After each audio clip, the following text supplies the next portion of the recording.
everyone. My name is Lenisha, lecturer, Department of Management, Milagres Degree College, Mangalore.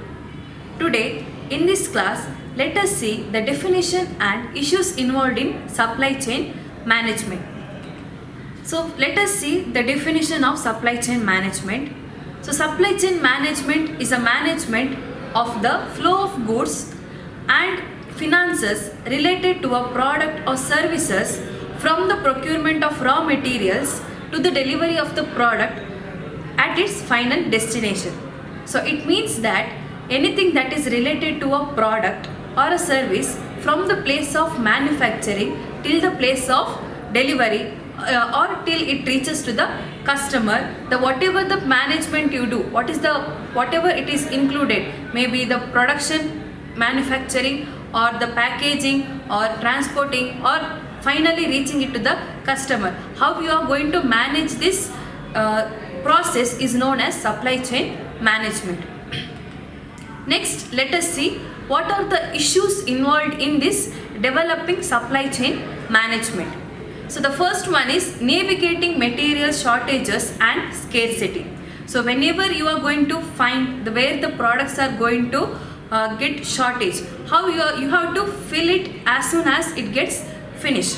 So after this post pandemic, lots of small suppliers and manufacturers have shut down their operations because they are not available to meet the customer demands. So these retailers and distributors are dealing with the inflated prices, material shortages, and are not able to match the demand.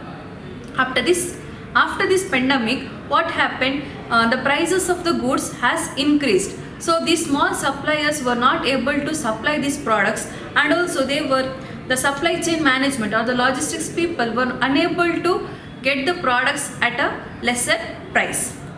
Then second one is battling port congestion. So it means that it can happen due to any of these reasons. Maybe ships run aground or traffic queues at ports and delays in shipment, loading or unloading can cause these problems in sending the goods from one place to another place. Then third one, inability to forecast demand. So this one is the most challenging problem, or how they are going to be difficult for them to manage to forecast the demand of the certain products. So it requires for you to stay on top of consumer demand and also meet expectations of the trend that is going to take place in the market, and also the trend that these customers are going to face or what they are going to follow. So you need to track how you are going to meet this demand of the customers. Then fourth one, that is lack of supply chain visibility. So it is necessary to have visibility on how raw materials and products are moving down the supply chain. Businesses need these tracking mechanisms to create a lead time on when the products reaches the market and also finally to the end customers. So the customers are really wanting to know where their product is. For example, when you order something from Amazon, Flipkart or Meesho, they will give you the tracking ID, and also they will tell you where your product has reached, whether it is in a warehouse or whether it is in head office or whether it is in a transit, wherever it is, they will give you some information regarding your products. Then fifth one is handling supply chain fragmentation. So manufacturers have multiple suppliers and distributors to manage their flow of products. So this help with the price advantages and quality control of the products. So but adding more players, that is adding more suppliers or distributors, it may be difficult for the supply chain people to manage the other people who are going to involve in their business. Then next one is changing consumer attitudes. So this business that can predict consumer trends to stay ahead of the curve. So these businesses will plan how they are going to make the products or how they are going to reach the customer demands, how they can set the trend in the market. They keep on searching for it. So but it is one thing to see that change in expectation, or when you see the change and when you want to go for it, what you have to do, you have to keep up that mark, like you have to maintain that trend in your business. So that is where most businesses fail to accommodate. So many of the business firms, what happens, they cannot meet the customer demand, and also they cannot make up with the trend that is there in the market. Then seventh one is mitigating risk in supply chain.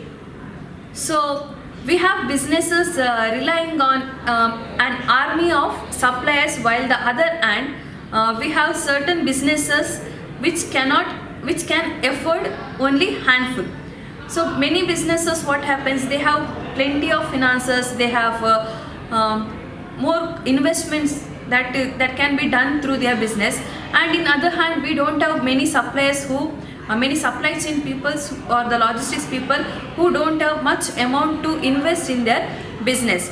So this cost implication also force them rely on outdated technologies like Excel sheets or manage supply chain data. Sometimes the logistics peoples or those who do business may remain, or they may practice the manual system which was there in the olden days. They may not be updated themselves, or they are not ready to accept what are the new technologies that are coming into the market. Then seventh one we have is managing suppliers and compliance. So it is important for the entire team to speak the same language with external stakeholders. When you have when you have the same language to coordinate with the peoples, what happens, you can have a better coordination and you can have a very good company with the suppliers and the business firms. But creating standardized communication that can be shared with suppliers and can get challenging. If you are going to speak in different languages, it may be difficult for you to share whatever you are going to tell with the other people, or it will be difficult for you to communicate with other people. You cannot share your thoughts. So when you have the common language, also it will be sometimes difficult, because some people may not be knowing the language whatever you speak, or for them it will be difficult to communicate with you. So during this time we need to cope up with them with the language differences. Then next one we'll see, that is eighth point, increasing transportation and freight cost. So it is important to know that slight change in cost and can disrupt the entire supply chain. So if you increase the money, or if you increase the price of the goods when you are going to supply, if you increase this, customer may feel it is too high and they may shift to some other business the business who are doing, like those who follow the supply, those who do the supply chain business. So the rising price of crude oil, maritime pollution due to oil spills, and increase in freight cost are hindrance in maintaining status quo. So the prices, when the price of the fuel, if it increases, or some maritime prices increases, it will be difficult for the customers, or it will be a burden for the customers to pay back, or it will be more money need to be invested for these type of charges or the prices that are included. Then the last one, that is ninth point, is digital transformation and integration. So technology and automating processes are essential shifts a business will have to make as they scale. So the ability to manage and track orders online, set up automated workflow, build feedback loops, measure vendor performance, etc. prove useful for supply chain management. When you get the data, whatever the products you do, when you get the real tracking IDs or the feedback, whatever you give, the reviews, or the any tracking orders, like how you can track the goods, where is your products, where it is there, or how, when you are going to get it, what is the delivery date for the products. So all this information can be given for the customers if you share such type of, or if you use such automated technologies, then customer is also happy to take or the products from your businesses. So in this class we have learned what is the supply chain management and also the issues involved in supply chain management. Thank you.